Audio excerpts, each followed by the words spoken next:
GMR site where you have deployed the private 5G is around 3 to 4 square kilometer area.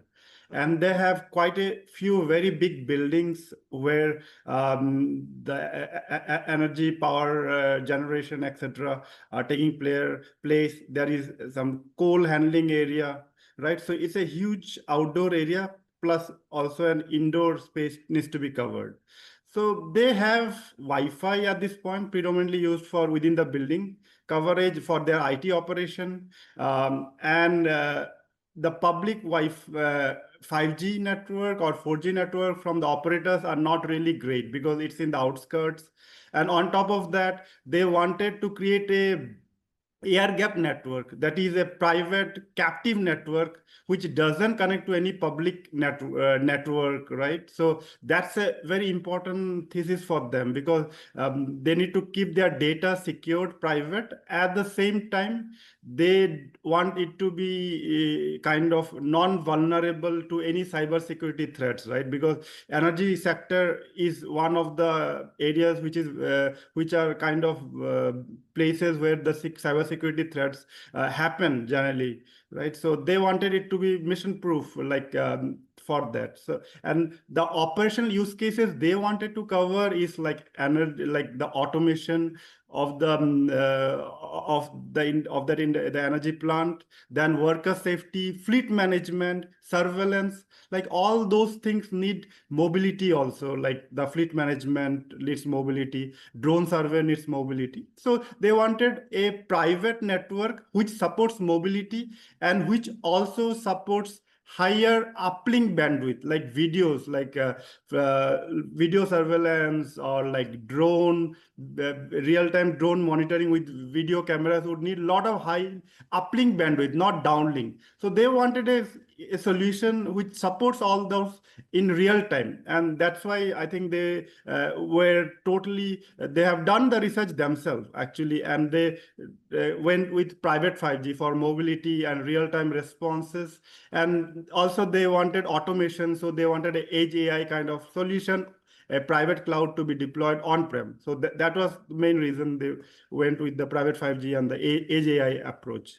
GMR, we have deployed the Niral OS 5G core, which is a release 16 compliant standalone core. Along with that, we have also deployed the IMS because they need voice video communication. Because they need to run all the solutions on-prem. So Niral OS also has an edge compute hypervisor solution, which is used to create a private cloud on-prem, which can run your on-prem app use cases, right? Like which can be related to drone survey, which can be related to fleet management, video analytics, and also your AI workload. In our private cloud, we also support AI, GPU monitoring, GPU slicing, right? So that was a perfect fit for their requirement. And they wanted simplified management. So we have the controller, which is Niral OS controller, which is based on software-defined principles. And using that controller, you can manage the private 5G network, and also you can manage the private cloud, right? So managing that from a single platform was a perfect solution for them. So when they did the technical evaluation, they found one of our solution actually competing with and actually with all the global bigger competitors, and also because of our integration to the edge AI or the private cloud. So they found us perfectly suiting their requirement. That solution that we provided, the Niral OS stack, end-to-end with the core, the private cloud, the IMS, and the controller, had to be integrated with a specific N78 outdoor radios, support roaming, and also they wanted a zero fiber solution which uses a Li-Fi backhaul, right? So we had integrated with the N78 like outdoor radios, which were 44R and 4 into 5 watt outdoor G-Node bus for optimal coverage and capacity of the area. So we have put multiple such radios supporting roaming, that's why. And all these radios were connected to their within the office building, computer data center room, where and the connection was not over fiber. The backhaul was using Li-Fi, so that they don't have to dig and put new fibers. They were with an approach of zero fiber connectivity, right? So we did, because we also were a system integrator for this private 5G, so we had to do this end-to-end planning, and then implementation of the radios, the Li-Fi, as well as with our core, and then integration of the use cases. What happens is there are quite a few options available. Like you can the wireless backhaul can be over Wi-Fi too, but when you use a Wi-Fi, the interferences are high, and that's where when you use a Li-Fi kind of which is light based technology, it is immune to both the Wi-Fi kind of interferences or the EMI kind of interferences. Once you get and it doesn't need a full clear line of sight. You need near line of sight, not a full line of sight. So that actually was a learning, and we felt that for such conditions, Li-Fi is a good choice for especially for maybe within 700 meter to 1 kilometer kind of range backhaul, right? It can cover that and give almost 1 Gbps of throughput. That was the learning. We got that kind of throughput, so it was really useful. What happens is there are quite a few options available. Like you can the wireless backhaul can be over Wi-Fi too, but when you use a Wi-Fi, the interferences are high, and that's where when you use a Li-Fi kind of which is light based technology, it is immune to both the Wi-Fi kind of interferences or the EMI kind of interferences. Once you get and it doesn't need a full clear line of sight. You need near line of sight, not a full line of sight. So that actually was a learning, and we felt that for such conditions, Li-Fi is a good choice for especially for maybe within 700 meter to 1 kilometer kind of range backhaul, right? It can cover that and give almost 1 Gbps of throughput. That was the learning. We got that kind of throughput, so it was really useful.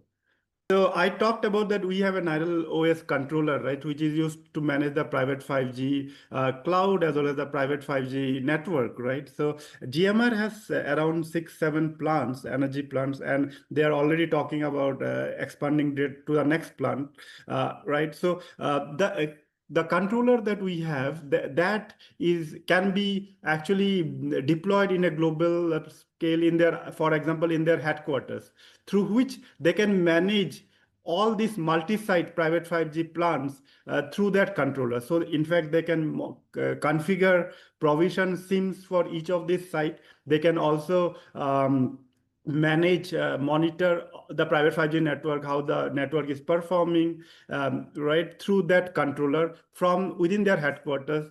And then this was something which is very important to them, because what they told us is that some of the people may move from one plant to another and so they wanted that we can do a centralized provisioning, and that SIM provisioning should be actually taking care in all the 6 or 7 sites, right? So that they don't have to separately provision for the for some of the SIMs which should be available in all the sites, so that people can move from one site to another and should be easily able to latch to the network and take care of, right? So our solution already supports that kind of solution.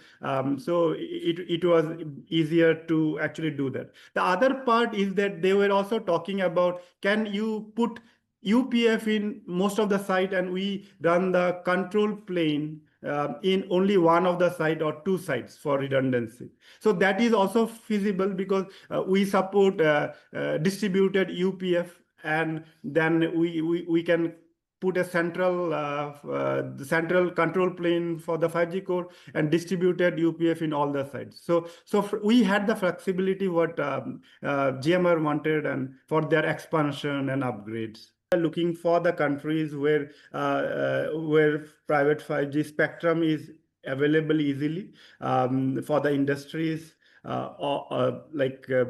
we are looking into US at this market, and in US, I mean, an interesting part which we didn't initially think about, apart from energy, we are also looking at agtech or agriculture as an important use case there, because that use case I think a lot of the companies are looking for agriculture connectivity, rural connectivity in the US. So that is one market we are looking at. And we are also looking at the Australian market, especially for the mining and also agriculture.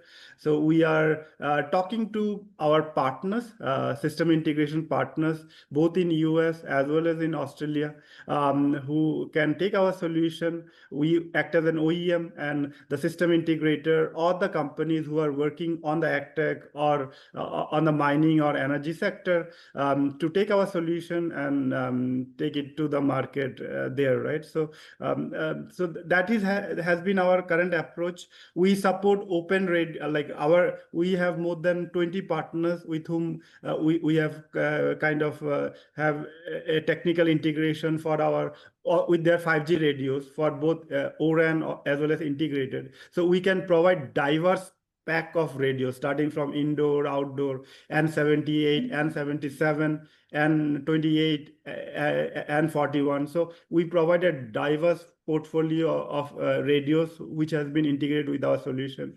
So it helps us to that we work in the global scale, which has various kind of bands in different countries.